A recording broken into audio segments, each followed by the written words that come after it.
1011 jurusan Teknik Pertambangan angkatan 2018. Oke, di sini saya akan menjelaskan tentang rencana reklamasi pertambangan untuk pemenuhan tugas mata kuliah reklamasi dan pasca tambang. Nah, di sini perusahaan yang saya akan jelaskan yaitu perusahaan atau PT Siboto Lumungkol, yaitu perusahaan yang bergerak pada bidang kegiatan pertambangan batubara. Semoga videonya bermanfaat dan untuk menyaksikan lebih lanjut tetap stay tune dan selamat menyaksikan. Yang pertama, kita akan belajar status pemegang IUP. Nama perusahaan atau Pemprakarsa yang akan dibahas adalah PT Siboto Lumungkol yang beralamat pada Jalan Talangsari, Samarinda Utara, Kota Samarinda, Kalimantan Timur, dengan penanggung jawab Susi Mariana Sihombing sebagai jabatan Direktur Utama Bidang Usaha Kegiatan Pertambangan Batubara dengan SK AMDAL yang disetujui 0082-AMDAL strip 1-RLK-KLH. Yang selanjutnya, status perizinan. Izin usaha pertambangan atau IUP tahap operasi produksi milik PT Siboto Lumungkol sesuai dengan Surat Keputusan Gubernur Kalimantan Timur nomor 185/245/Samarinda/2019 tanggal 12 Maret 2019 dengan luas wilayah IUP eksplorasi seluas 400 hektar. Yang selanjutnya, berdasarkan Peraturan Daerah Provinsi Kalimantan Timur Nomor 12 Tahun 2008 tentang Rencana Tata Ruang Wilayah Provinsi Kalimantan Timur, PT Siboto Lumungkol seluas 400 hektar tersebut terdiri dari: yang pertama, keseluruhan luas IUP operasional tambang PT Siboto Lumungkol adalah sebesar 190 hektar, dan yang kedua, seluas kira-kira 210 hektar merupakan areal penggunaan lain untuk rencana jalan angkut tambang sepanjang 9,7 km. Nah, di sini dapat kita lihat peta lokasi IUP eksplorasi produksi PT Siboto Lumungkol. Jadi peta ini dibuat dengan menggunakan aplikasi ArcGIS. Nah, peta ini dibuat berdasarkan lokasi PT Siboto Lumungkol, yaitu yang terdapat pada Jalan Talangsari, Samarinda Utara, Kota Samarinda, Kalimantan Timur. Kita desain petanya dengan menggunakan aplikasi tersebut sehingga kita mendapatkan lokasi dengan titik tertentu. Nah, kemudian kita belajar rencana pembukaan lahan. Rencana pembukaan lahan ini yang pertama yaitu pemilihan daerah penambangan. Untuk daerah penambangan yang akan ditambang oleh PT Siboto Lumungkol adalah daerah perbukitan yang luas lahannya sebesar 190 hektar.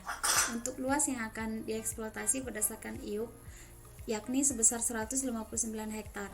Nah, untuk kegiatan eksploitasinya dimulai dari kaki bukit dan berkelanjutan mengikuti peta yang telah ada. Nah, yang selanjutnya adalah timbunan yang terdiri dari tanah zona pengakaran. Nah, untuk tanah zona pengakaran yang didapat dari hasil pengupasan lapisan tanah atas daerah yang ditambang akan ditimbun di daerah disposal. Yang selanjutnya penimbunan batuan samping atau tanah dan batuan di dalam dan luar tambang. Yang ketiga ada jalan. Jalan ini terdiri dari low wall, high wall, dan side wall. Yang keempat ada kolam sedimen. Sedimen pond atau kolam pengontrol air tambang berfungsi untuk memantau kualitas air yang akan dibuang ke sungai, dibangun antara pit dengan titik buangan air atau seperti sungai. Yang kelima, fasilitas penunjang. Pengadaan fasilitas penunjang sangat perlu untuk mendukung kegiatan utama penambangan sehingga dapat berjalan sesuai dengan yang direncanakan. Nah, yang kemudian kita belajar fasilitas penunjang. Fasilitas penunjang ini yang terdiri dari yang pertama, lahan yang akan ditambang. Nah, lahan yang akan ditambang di PT Siboto Lumungkol ini terdiri dari lahan bekas tambang, timbunan batuan penutup, jalan tambang, bekas kolam sedimen, dan fasilitas penunjang lainnya. Yang kedua ada teknik dan peralatan reklamasi lahan. Nah, ini terdiri dari teknik dan peralatan. Nah, untuk teknik itu sendiri terdiri dari topsoil yang diisi dengan campuran tanah pucuk dan penutup, kompos, kapur, pupuk buatan, dan kotoran ternak. Nah, yang selanjutnya adalah penataan tanah pada wastedam area. Nah, yang untuk peralatan yang digunakan pada kegiatan reklamasi untuk PT Siboto call yang terdiri dari ekskavator, bulldozer, dan dump truck untuk tahap persiapan lahan. Yang ketiga, penatagunaan lahan yang terdiri dari 1. Penimbunan kembali atau backfilling. Upaya yang dilakukan untuk penimbunan lokasi bekas penambangan berasal dari tanah hasil penambangan OB dan timbunan tanah samping yang volumenya kira-kira 15,4 meter kubik akan digunakan menimbun daerah yang memiliki lokasi yang terendah untuk mempermudah dalam kegiatan pasca tambang. Yang kedua, perkebunan dan peternakan. Daerah yang sudah ditimbun kembali dan daerah disposal dari tanah timbunan tersebut digunakan sebagai daerah perkebunan karet dikarenakan kondisi tanah yang masih baik dan subur. Selain itu, daerah bekas tambang digunakan juga sebagai area peternakan sapi. Yang ketiga, lokasi penambangan. Lokasi penambangan atau lokasi penelitian ini dengan mempertimbangkan lokasi yang cukup dekat dari pusat kota Samarinda, jarak tempuhnya hanya butuh waktu 50 menit, maka difungsikan sebagai tempat penelitian untuk keperluan penelitian. Yang keempat, ada revegetasi. Revegetasi akan dimulai secepatnya menanam tanaman penutup atau cover crop. Tahapan revegetasi yang dilaksanakan berupa 1. Pembuatan lubang tanam. Pembuatan lubang tanam pada tahapan ini adalah menentukan titik tanam dengan jarak 5 x 5 meter. Baru dilakukan pembuatan lubang tanam. Bentuk lubang tanam yang digunakan adalah 50 cm x 50 cm x 50 cm dan dilakukan secara manual. Yang kedua, pengisian material lubang tanam. Pengisian material lubang tanam campuran topsoil yang dikayakan beberapa hari kemudian agar lubang pot cukup mendapat sinar matahari. Pada saat pengisian material lubang tanam ini, lubang kemudian diberi tiang panjang untuk memudahkan ditemukan pada saat penanaman. Yang ketiga, ada penanaman. Yang perlu dilakukan pada saat penanaman ini, yang pertama, bibit yang akan ditanam dilepas dari polybag. Yang kedua, penanaman dilakukan sampai batas leher akan atau sama dalamnya seperti sewaktu masa dalam persemaian. Yang ketiga, tanah di sekitar batang dipadatkan dan diratakan supaya tidak terdapat rongga udara di antara akar dan tidak terjadi genangan air. Yang kelima, pekerjaan sipil sesuai peruntukan lahan pasca tambang atau reklamasi bentuk lain. PT Sibolungun Kol juga memikirkan program reklamasi untuk dikembangkan di sektor perikanan yang dikelola dari bekas kolam sedimen dan hutan yang ditanami pohon akan dijadikan tempat rekreasi wisata yang bekerja sama dengan pemuda dan dinas pariwisata serta kehutanan. Yang keenam, rencana pemanfaatan lubang bekas tambang atau void yang terdiri dari yang pertama, stabilitas lereng. Kegiatan yang dilakukan untuk menjaga kestabilan lereng jalan tambang yang masih ada di area penambangan dilakukan dengan menanami pohon di setiap pinggiran lereng dengan jarak tanam pohon di sisi lereng 5 meter dan 2 meter di sisi lereng. Nah, hal ini bertujuan untuk mempertahankan tanah. Yang kedua, ada pengamanan lubang bekas tambang. Pengamanan lokasi sekitar lubang bekas tambang dengan menimbun sekitar daerah kolam supaya memiliki syarat K3 untuk dapat dikunjungi. Yang ketujuh, pemeliharaan. Pemeliharaan ini yang terdiri dari yang pertama, penyulaman. Penyulaman ini dilakukan pada tanaman yang mati atau rusak dan sakit untuk memperoleh presentasi tumbuhan sekitar 95% yang harus dilakukan sekitar 15-30 hari sesudah penanaman. Yang kedua, pengendalian tanaman pengganggu. Pengendalian tanaman pengganggu ini bertujuan untuk mengurangi atau memperkecil persaingan akar antara tanaman pokok dan tanaman pengganggu. Nah, yang ketiga, pemupukan. Pemupukan ini bertujuan untuk meningkatkan dan mempercepat pertumbuhan serta pengembangan tanaman. Yang terakhir, pengendalian hama dan penyakit.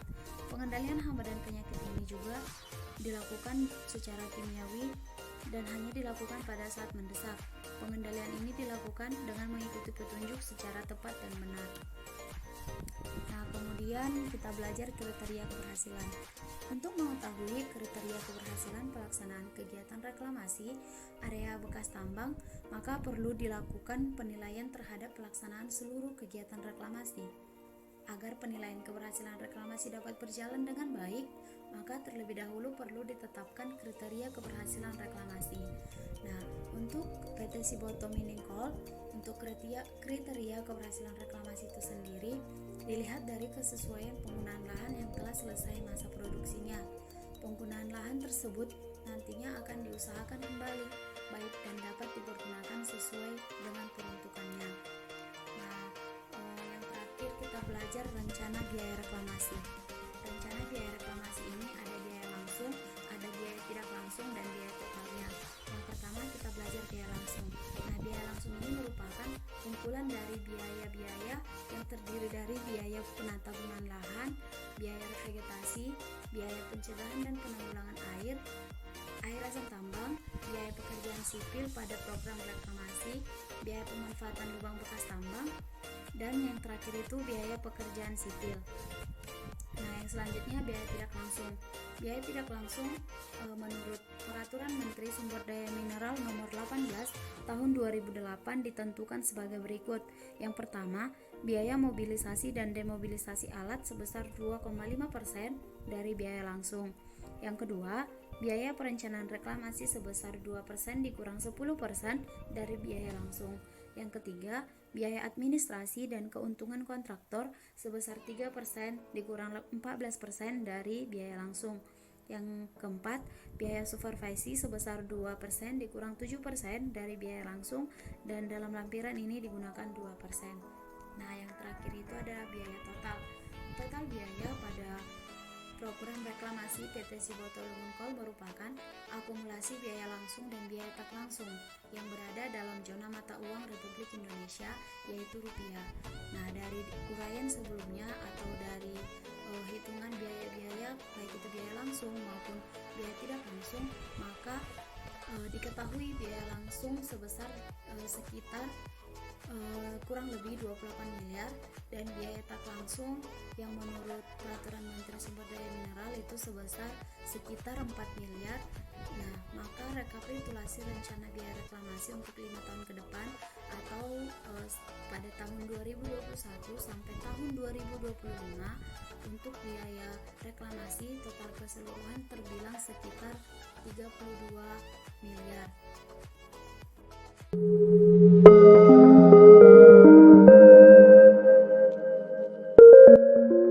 Sekian presentasi dari saya. Jika ada salah kata, saya mohon maaf dan terima kasih. Semoga videonya bermanfaat. Sampai jumpa. See you.